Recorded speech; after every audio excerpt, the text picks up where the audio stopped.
Okay, colleagues, we're going to get started.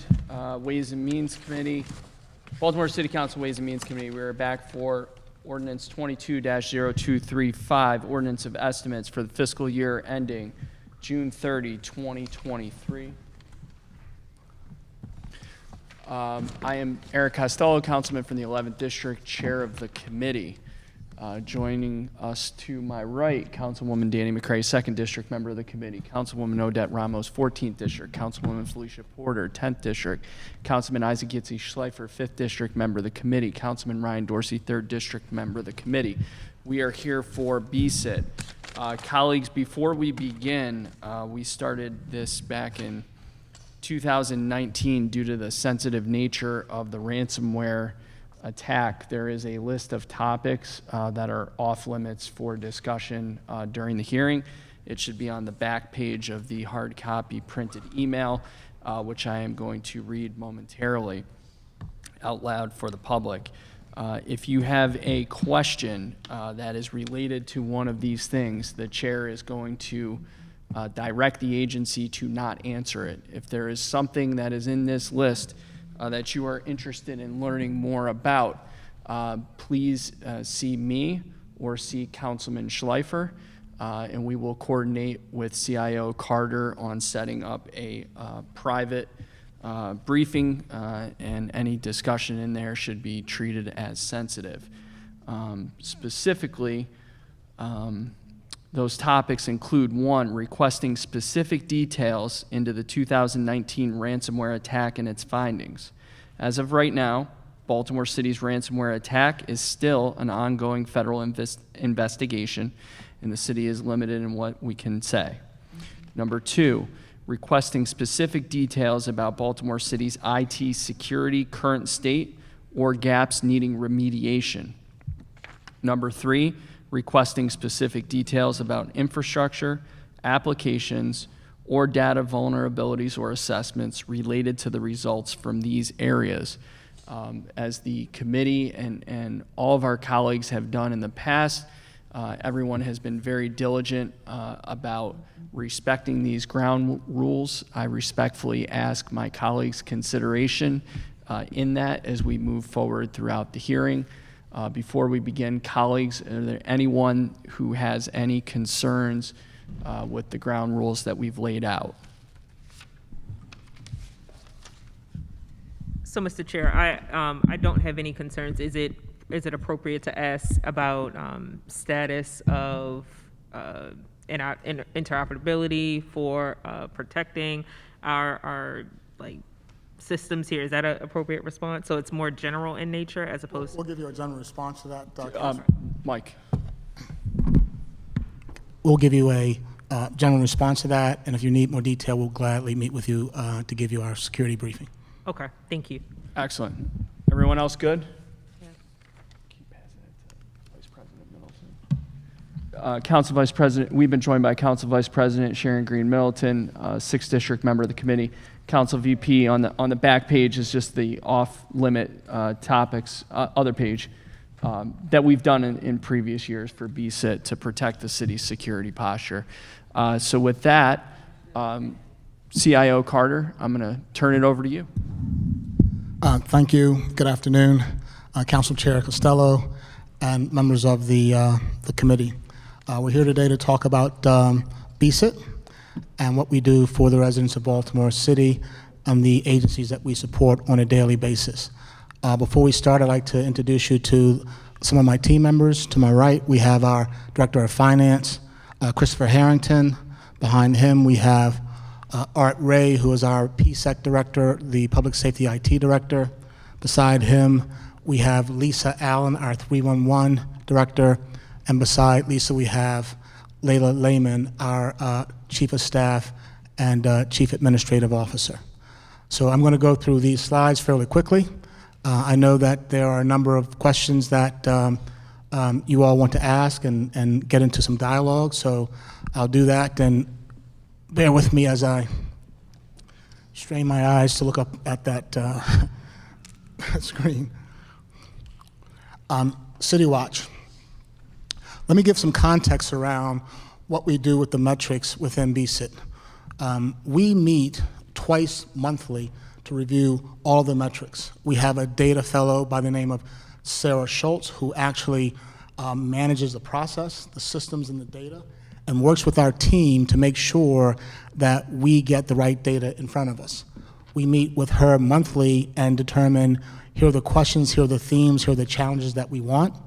And then we meet with the entire leadership team to go through each and every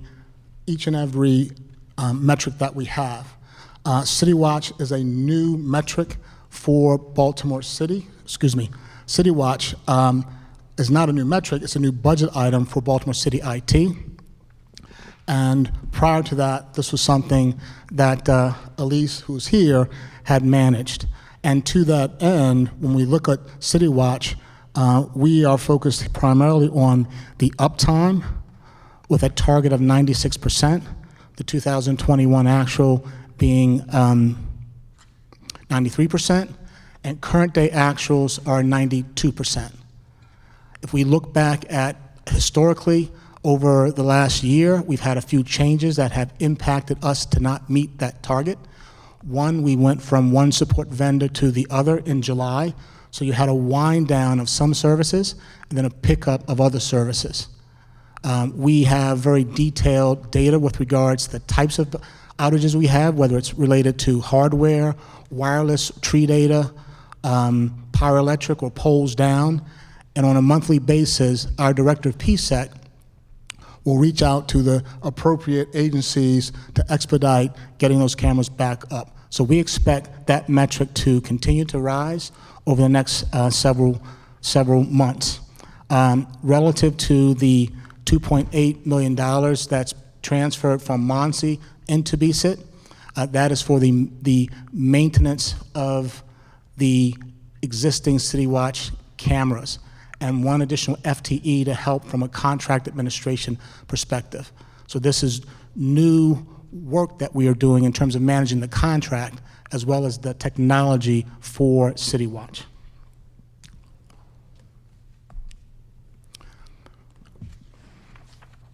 The next slide is our administration. And so we're proud of this group here.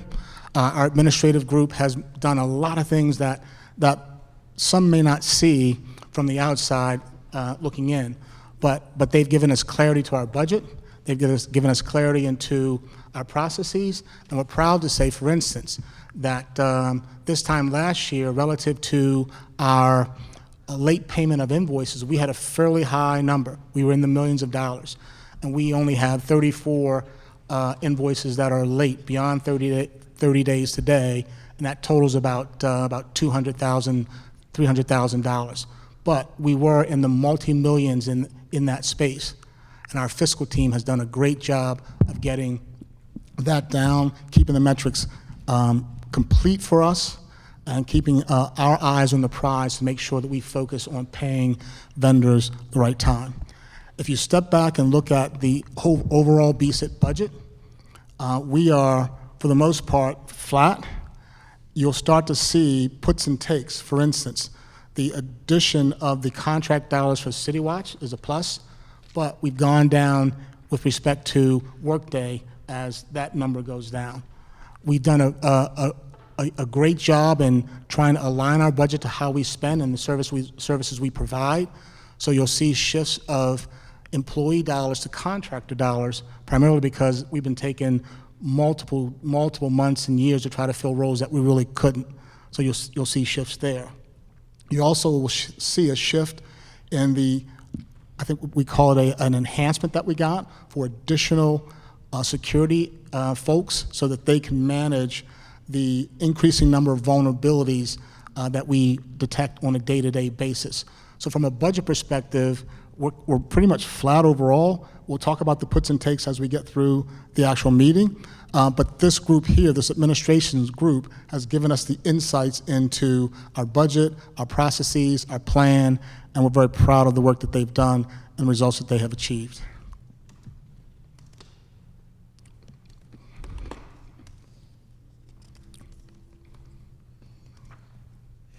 The Enterprise Innovation and Application Services. This service comprises the work that we do for applications. We have a number of large applications that we're working on. And primarily, I know you want to talk about Workday. We can talk about that. But we also have worked for a construction product management solution between DPW, DOT, and DGS. So this group is also will be focused on our web, improving our web assets, making sure that they are ADA compliant, which is part of the mayor's goal, but also bringing it up to today's standards in terms of functionality, the ability to navigate, and the ability to get information with as few as clicks as we can and be of service to the residents that use it on a day-to-day basis.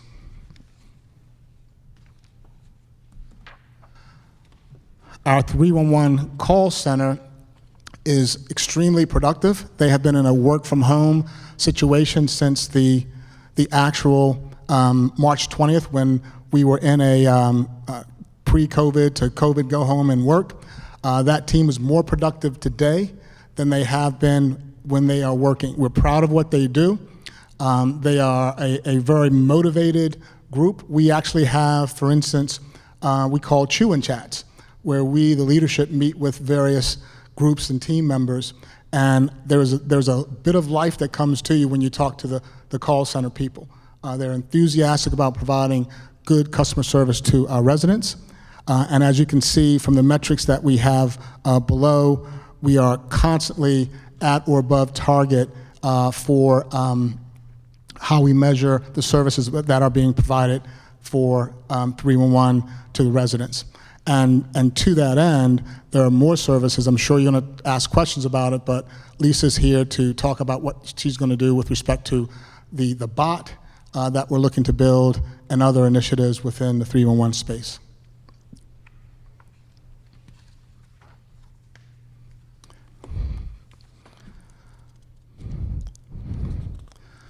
So this is the enterprise service delivery.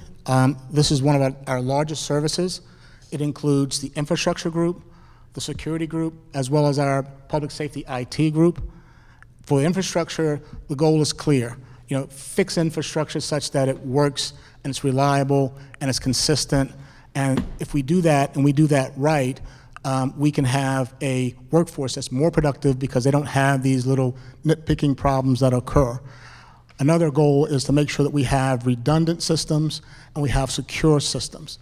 Make sure that we, as a group, providing services to Baltimore City, can really put services that are 24/7, that are, again, to be redundant, secure, but also having the right tools in the right place at the right time.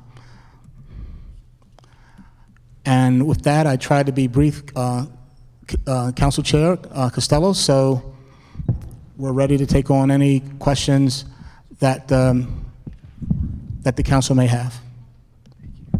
So we're going to co-chair, but the chair has a question before he gets back to his important work.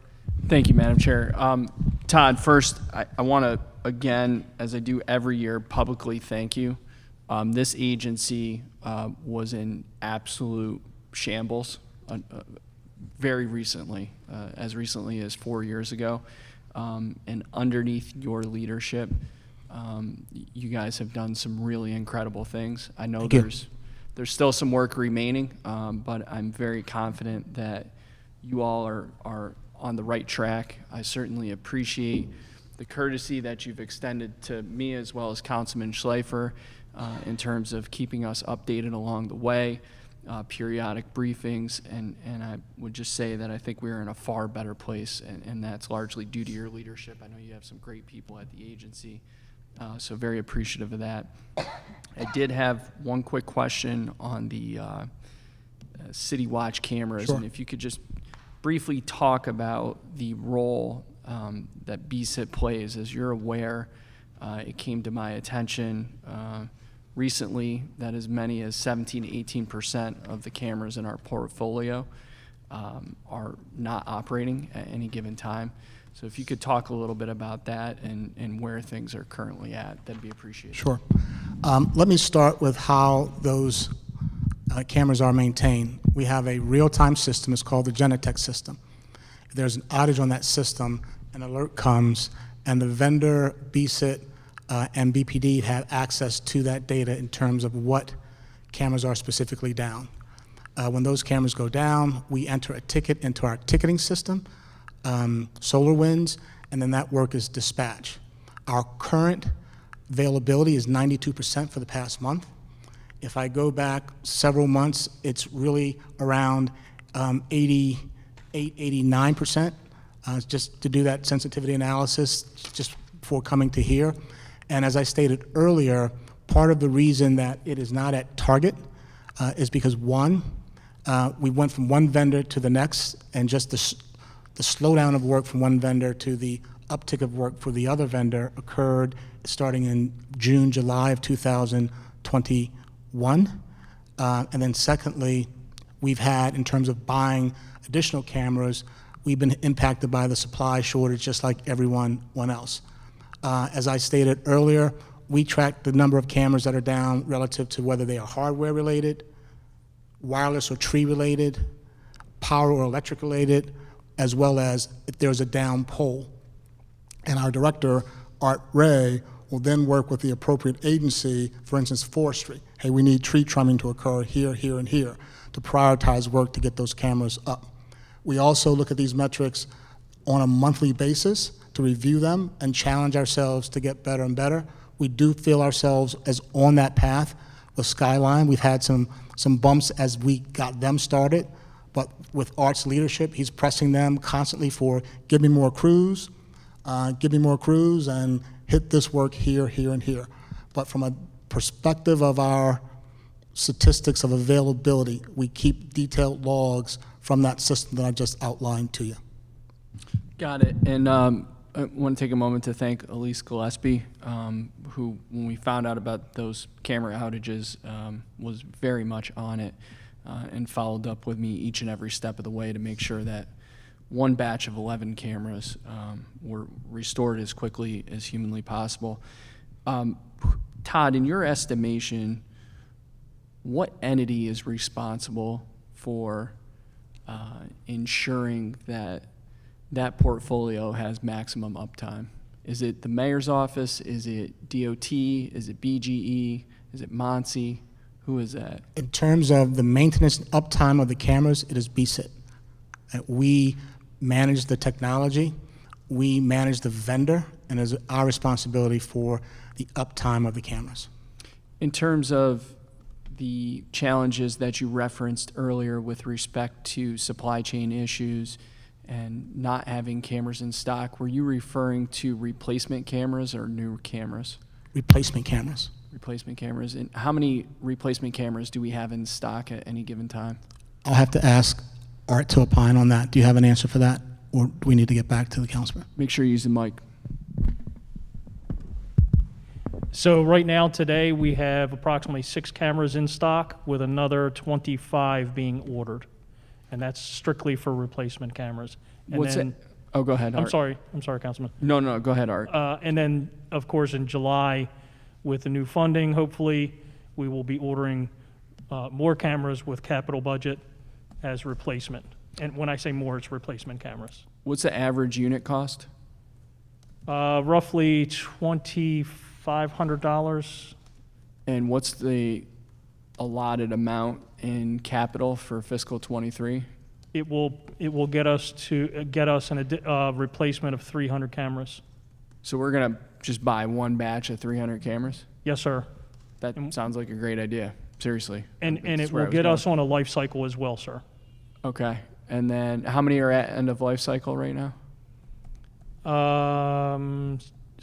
Roughly 600. I actually, let me restate that, probably closer to 590-ish. Out of a portfolio of 763, sir. 763. Yes, sir. So that's like, what is that, like 72% are near end of life cycle? Yes, sir. How did we get to this point? Is that a lack of capital investment? Yes, So we're investing in 300 new ones this year. Is there a long-term plan to ensure that? So as Director Ray mentioned, the life cycle planning puts us on a cycle to replace multiple cameras every year, and that's really wasn't in place prior. So 300 this year, 300 next year, and then you keep on a specific cycle to replace cameras. Part of that is due to just the manpower and the ability to replace 300 cameras at a time, which will take some amount of effort. And what's the estimated life cycle of one of these cameras? 7 to 8 years. 7 to 8 years. Okay, so after the next 2 years, we should be in a much healthier place. We should be in a very good place, yes. And what do we have planned for this upcoming fiscal year in terms of new camera locations? Well, we don't, and I'll defer to Mr. Carter, but we don't plan the additional, just the replacement at this point. Who's responsible for planning additional? That would be, BPD and us working in conjunction with Elise as well. That's Monty? Mayor's Office of Neighborhood Safety Engagement, or just Mayor's Office? just the, yeah, go ahead.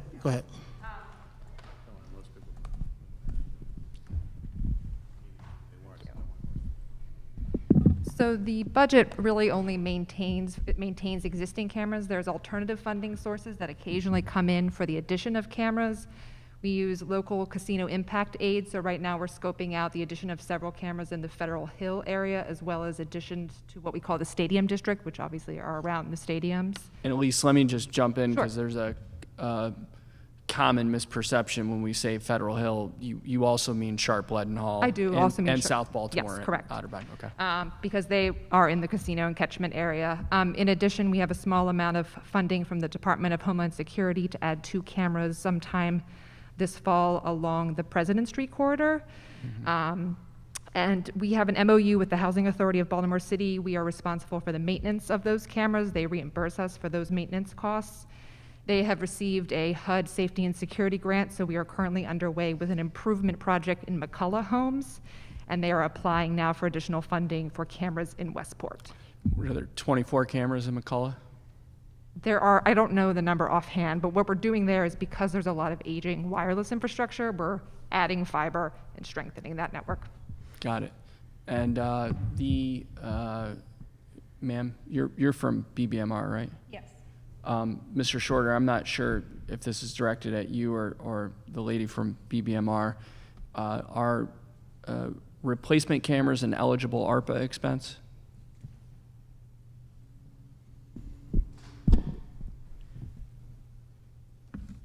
I would, thank you for the question. Mr. Chair, I would need to work with the Recovery Office. It's hard to say on the spot.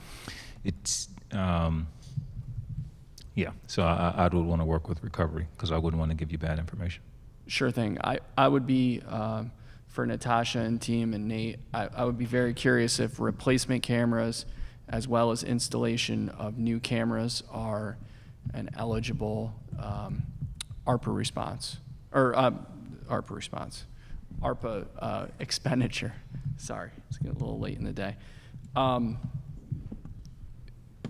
Do we know if there are any, the driver for new camera installation, so let's say a new camera is going to come up, that's because BPD says this is a place we should put a camera? I would say that it's dependent on the availability of funds. So the casino local impact funds they dictate by area where they go. In a catchment area, right? Catchment area. BPD hasn't recently sought grant funding. Our most recent investment came from Bloomberg, and that was in 2018, and that was the most recent large-scale expansion that we took on, and that was 64 cameras. But if we were going to, to me at this point, it's either tied to the funding or potentially if BPD pursues it for a particular area. I have very quickly heard from the Recovery Office. Under the provision of government services, this could be an eligible expense. Thank you, Mr. Shorter. Sure. So, Oh, and, sorry. Oh, no, you're good. And I'm familiar with the 2018 expansion. I think that was when Drew Vetter was here, and we got the 6 in Heritage Crossing and the 3 in Harlem Park, Lafayette Square, if that sounds right, if my memory serves correctly. Do we know if, on your end, do you know if the Baltimore Police Department has a policy which requires police officers that are responding to anything that requires a police response to check the Citywatch community database of existing, let me take a step back, sorry. I got my words jumbled. Do we know if there is a policy that BPD has that requires officers to check, one, the listing of existing Citywatch cameras, or two, private security cameras which are registered with Citywatch's community partnership? I don't know if there's a policy. I can find out. I do know that there is a Citywatch training for every officer that goes through the academy. Thank you. I'm going to ask them on Tuesday. I'm just curious if you all know, because the impression that I get time and time again is that they are not aware. So, okay. I would just leave this topic with a closing remark that we need to install more cameras in the city. It is a very effective tool that we can use in fighting crime. A camera has never violated someone's civil rights, has never gotten into a fight. It is a passive device that exists that records footage in the public right of way, can record crimes happening, can record people leaving from the scene of a crime, can lead to other evidence, and I would strongly encourage this administration, Mr. Shorter, to aggressively pursue the installation of as many Citywatch cameras as humanly possible. Thank you, Madam Chair. Thank you. And I'll start off by just saying I agree with my colleague of under your leadership. This agency has really taken off and has really been very responsive and is doing great work. You took on a task that was a lot of work, and you deserve that recognition. Thank you. So my question is, I'll move on to, I guess, basically an update of the 311 call center. If you remember, way before the pandemic, in fact, I sponsored an informational session on kind of changing that language of when information is sent to 311 from constituents and they see the word closed and just so much confusion that it caused. And we really wanted that language to be updated, changed, and so on. And I also remember that code enforcement also played a role in that and wanted to be helpful and gave some language to use. If you could just give an update of, because we're still getting information with things being closed, like it went back to the old system. If we could have some kind of update. Sure, I'll start, and then I'll ask Director Allen to add.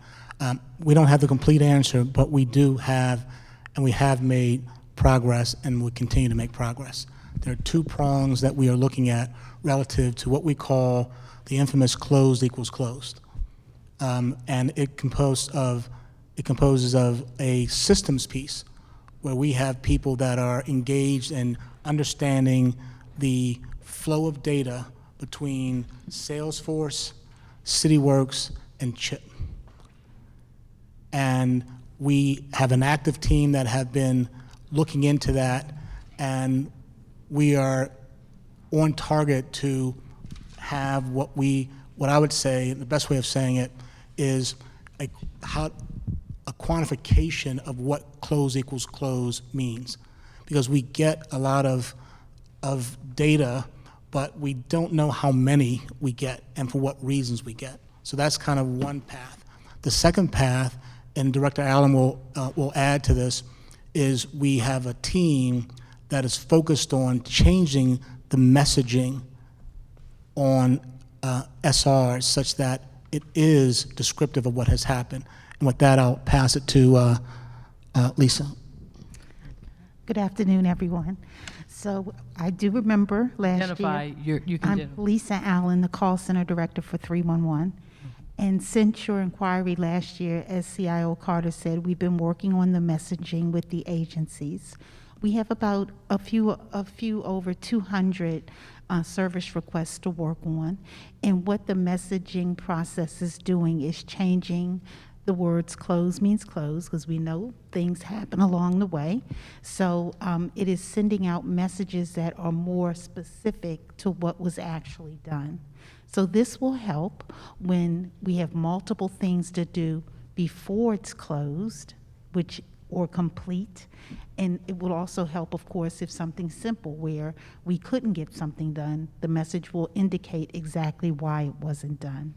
So this is a very tedious process where we're working and partnering with the agencies to look at the outcomes and match a good message. And we hope to have this project finished by the end of the year. And again, we're working with several agencies with over 200 service requests.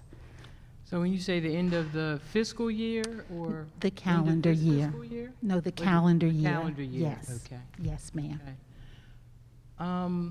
I'll stop there, and we'll start with Councilwoman McCray. Thank you, Madam Chair. I just have one quick question. Director Allen, I just wanted to know more about the chat feature that's coming to 311, and specifically, when are we rolling that out? So we're very excited to roll out the chat bot, which will give our customers another way to get in touch with 311. And we hope to, and are very confident that we will get that up and running by the first quarter of this fiscal year. Thank you, and thank you, Madam Chair. Thank you. And then we have Councilwoman Ramos. Thank you, Madam Chair. Just following up on my colleague's question on the chat feature. Are you going to have a Spanish version? The chat box will be coming out in Spanish, yes. Okay, So that's great. That's good. excellent. Excellent. And then my office had also had an inquiry about the 311 app and trying to have a Spanish version of the 311 app. Do we have any idea if that's going to happen? Salesforce is working on that now. Okay. I just learned today even that they're trying to test it in some of the markets, but that's a Salesforce issue. So we are working with them to try to get that up and running, because we're sure other people than Baltimore are very interested in that. So that will be on the app? On the app, yes, because it's already And also translated. online, okay. Well, it's translated already on the website. Right. Yeah. So we're talking about the app. And so when is the timeline on that? We don't have a timeline because we're working with Salesforce. They're testing it. It's their technology, not ours.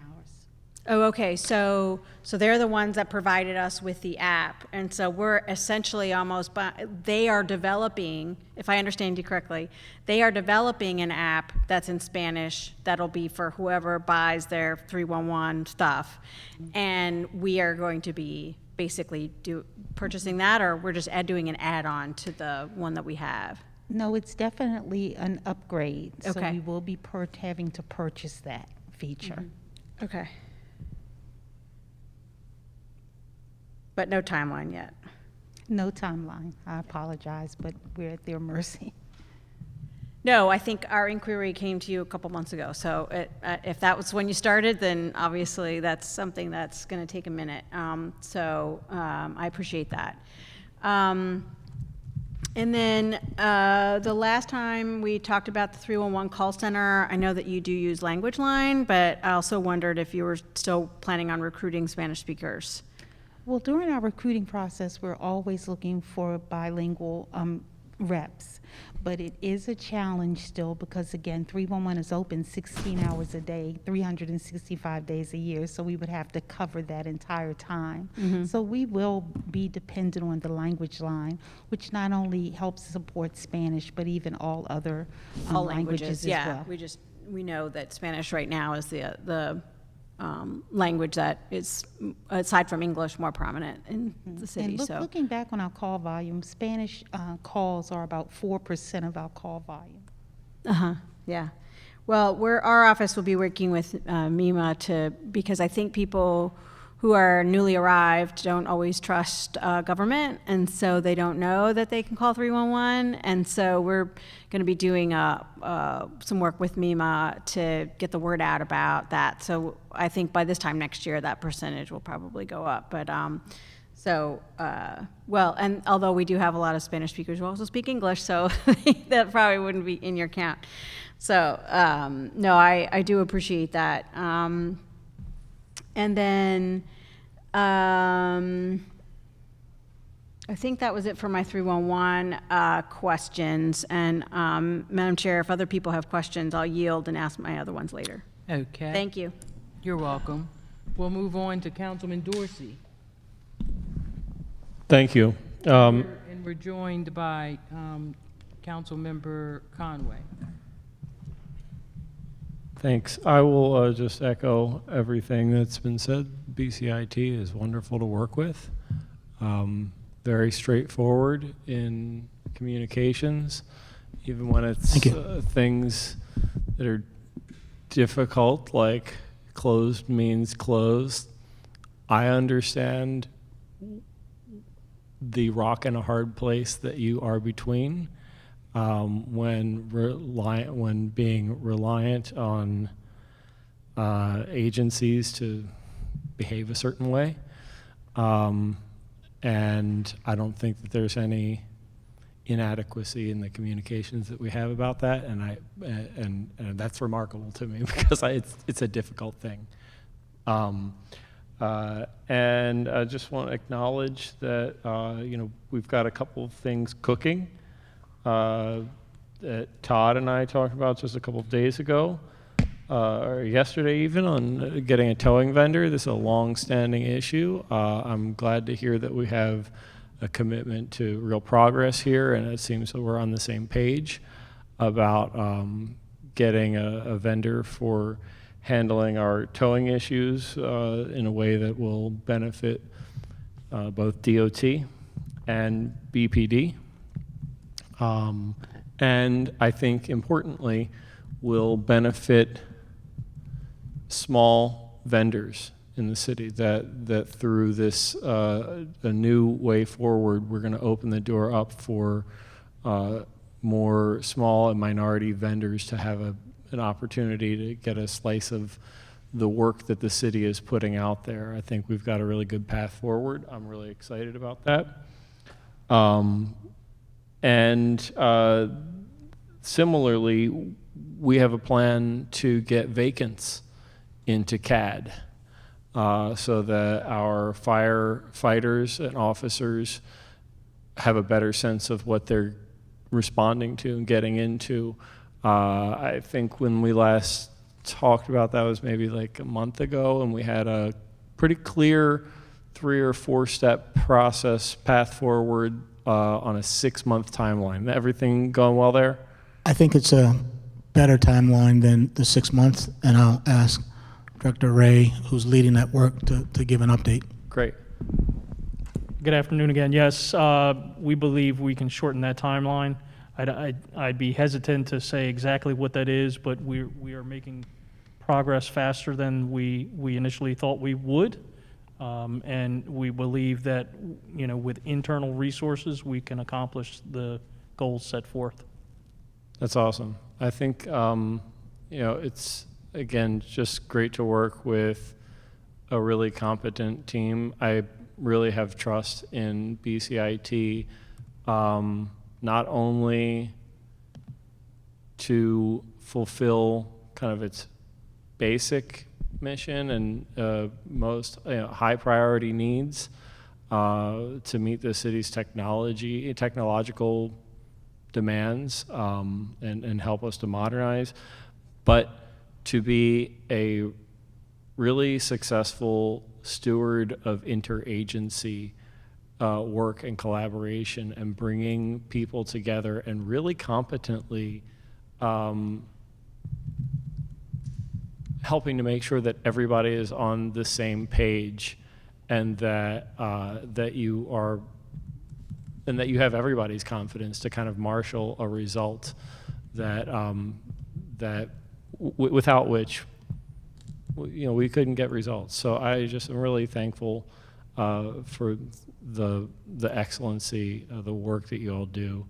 I do want to follow up pretty shortly about two things related to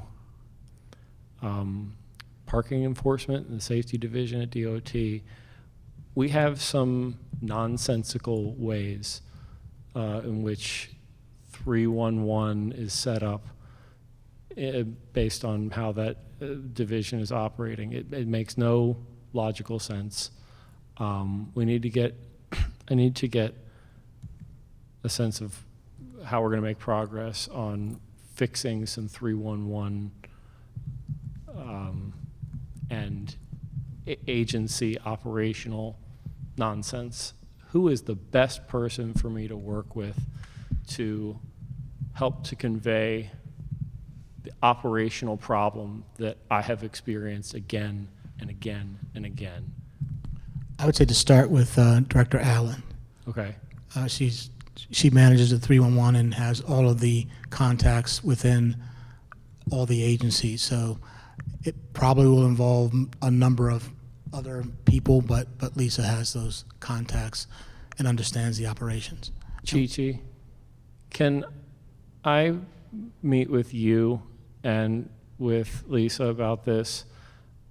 This is the same as what I brought up yesterday. We have an operational problem that I just can't seem to get through on. I think in 2 minutes you'll understand how silly it is. I'm going to follow up now. Maybe we can meet before the end of the week if possible. Thank you. Thank you. Thank you, Madam Chair. And thanks everyone for the kind words that you all have given us. We really appreciate it. It's a team effort, and we still have a ways to go. But we're constantly trying to get better and hold ourselves accountable. And the reality is we can't be successful unless we work with teams for a result. It just in IT it just doesn't work. You can't do it alone. You have to partner with your business clients. But we really appreciate the kind words, and it's a team effort across all of Baltimore City. Thank you. You're welcome. In our eyes, the Office of Information and Technology is way up there with the Department of Finance. I mean, those are very two important offices that keep the city really moving and functioning properly. Councilman Conway.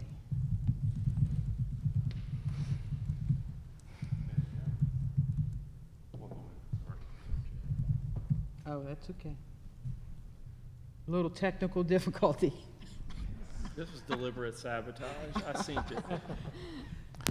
I appreciate the man down comment.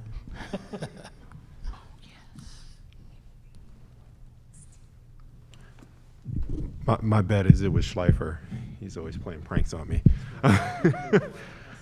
Thank you, Director, and thank you, Madam Chair. I got a couple questions for you, if you don't mind. Hold that thought. Yes.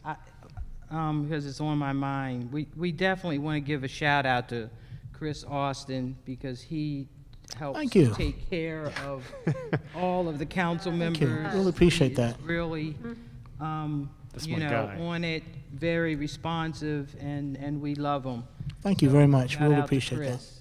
I'm sorry. Thank Go you. ahead, Councilman. Oh, no worries, no worries. I love the Love Fest. I got a couple questions. I noticed that this budget transfers Citywatch from the Mayor's Office of Neighborhood Safety and Engagement to BSIT. The Citywatch budget totals roughly $3 million in fiscal year 2023. And in the budget, you guys note that you'll continue to modernize the network of CCTV cameras. by upgrading the software that supports camera monitoring and linking cameras to private-public partnerships.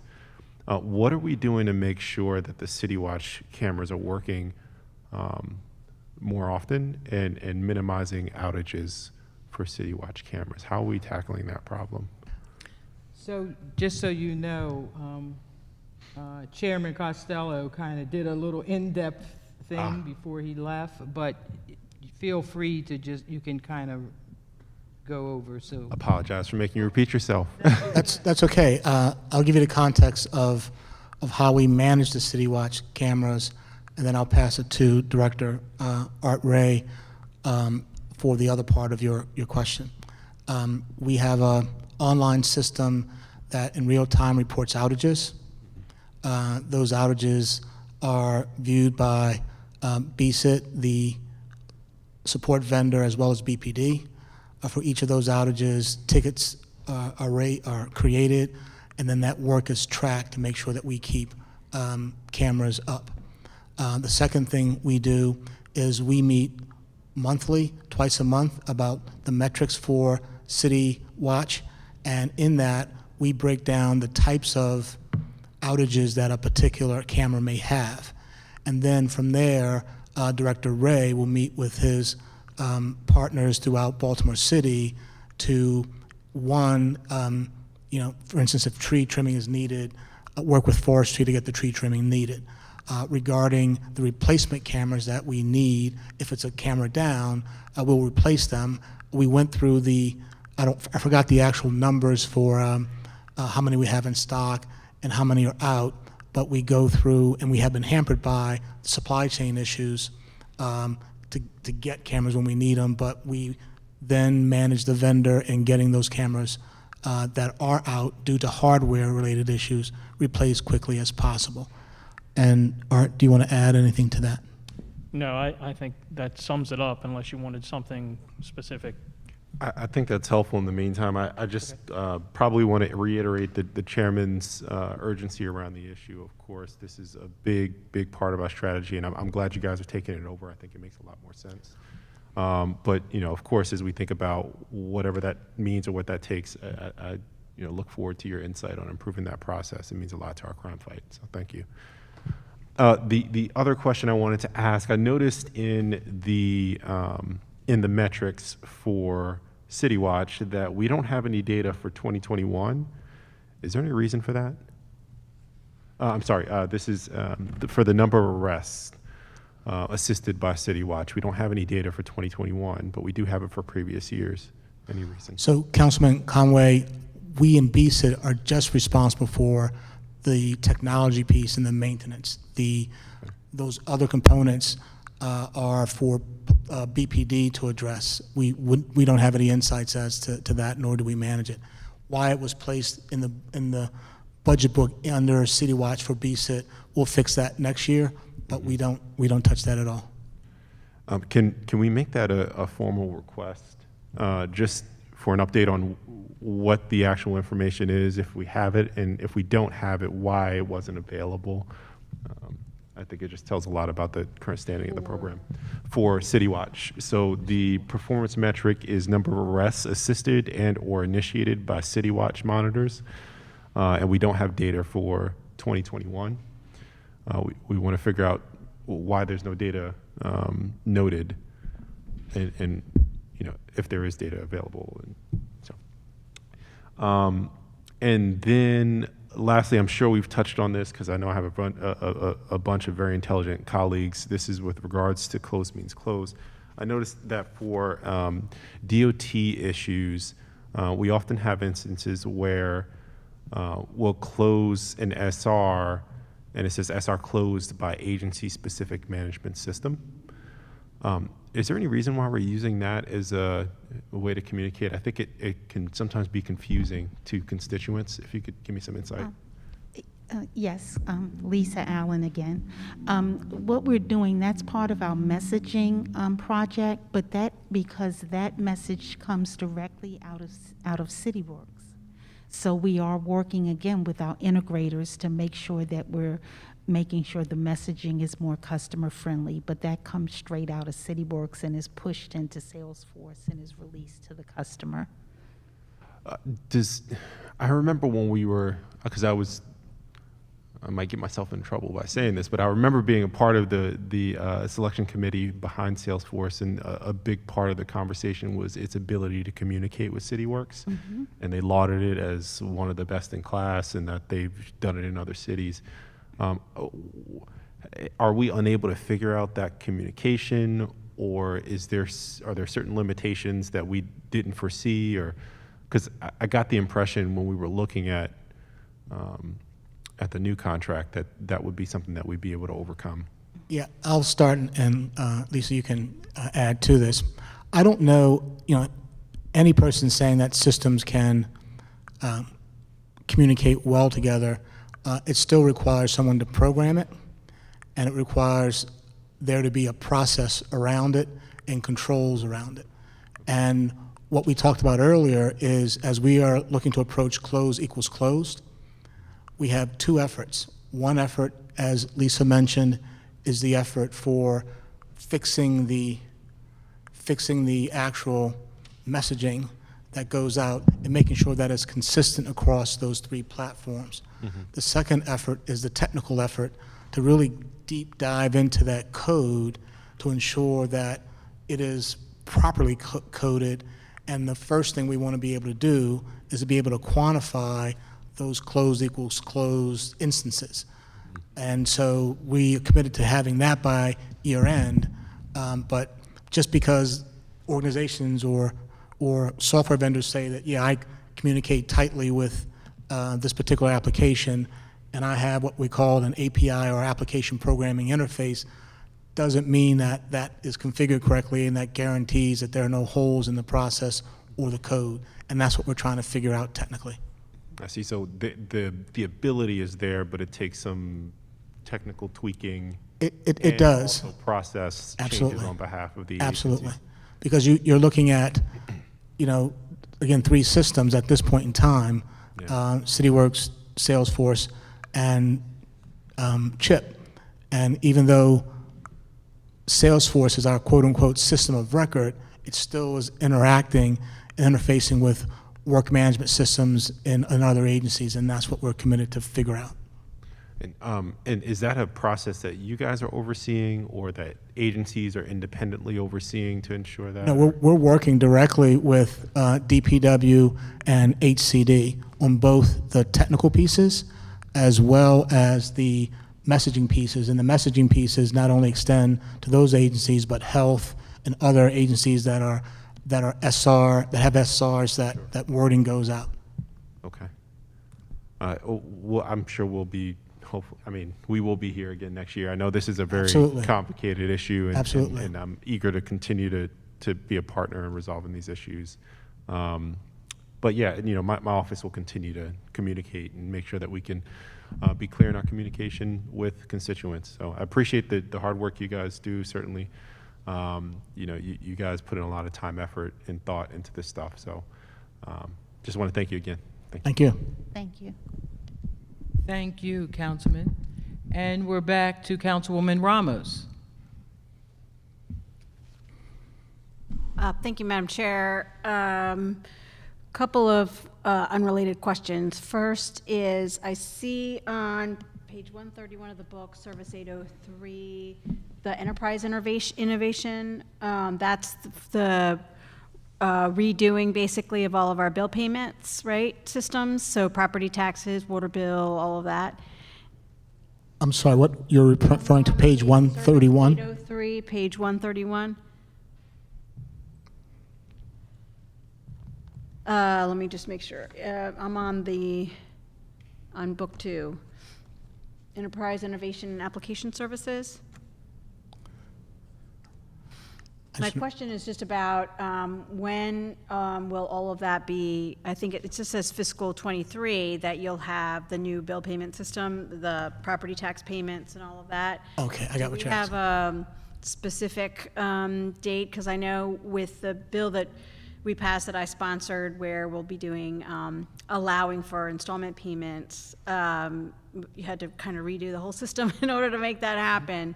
So when is all of that going to be Okay, done? I understand your question now, thank Yeah. you. So two pieces, the bill payment system. We have started that project, and this will be a fairly extensive project in providing residents online bill paying capabilities. That project is in progress right now, and we plan to start having the staggered delivery starting toward the end of year 2022 and going into the following year. And we do it that way so that we can mitigate the risk of moving from one vendor to the next as opposed to a big bang. Right.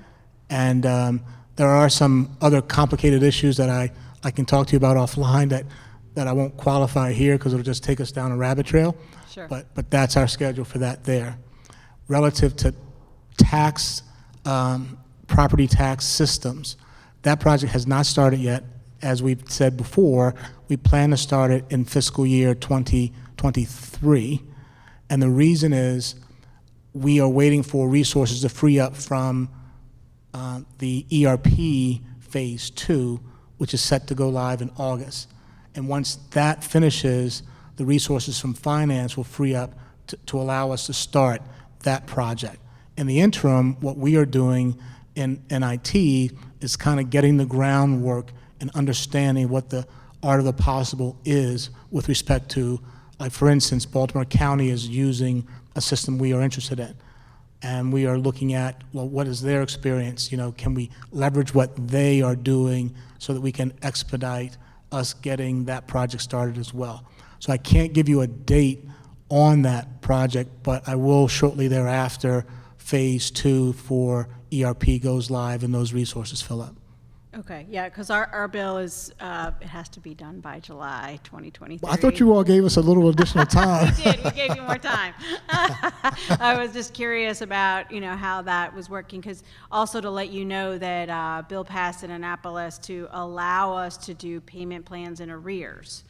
And so we still have to pass a law here to make that actually happen. But as you're thinking about how this is going to work for installment payments for taxes, think about, and we just talked to finance about it as well, making sure that system is available for, payments in arrears as well. Understood. Yeah, okay, great, thanks. And then separately, it's my understanding that BSIT is tasked or was tasked with implementing the municipal ID program. This was an initiative passed in 2016, I believe, and it hasn't been implemented at all. And wondering if that's something that's on your radar. I am aware of it, and it's not something at the top of the list to do. Initially, I think it was maybe 2 years ago, we did some initial I would say query in terms of what other cities have done with respect to the universal ID. I think we looked at New York, Chicago, and a number of other cities just to collect some data, but that is not a project that we have started as of yet, Councilwoman. Do you have a date? I do not at this time. I would Okay, be that's just, something that we need to talk with the mayor's office about. As I would be telling you something incorrect if I were to give you a date. I do not have a date. Gotcha. Okay. Okay, I'm good. Thank you. Thank you, Madam Chair. You're welcome. Any other questions to the Office of Information and Technology? No further questions. We're now in recess until 5, when we're going to come back for the broadband and digital equity. If you'd like, we do have the broadband director here and the CDO here. We can just plow through, but that's up to you, Madam Chair. I think we have to wait till 5 because Okay. of certain rules. Okay, that's fair. since fair. we are being. It's already on the schedule, the public we're on a- schedule, yes. so. we Got have it. to We wait. are being broadcast publicly, and this is a public hearing, so we have to wait and follow the rules. Yes, ma'am. So we're in recess until 5, so that's about 30 minutes. Thank you all. Thank you very much. You're welcome. Bye.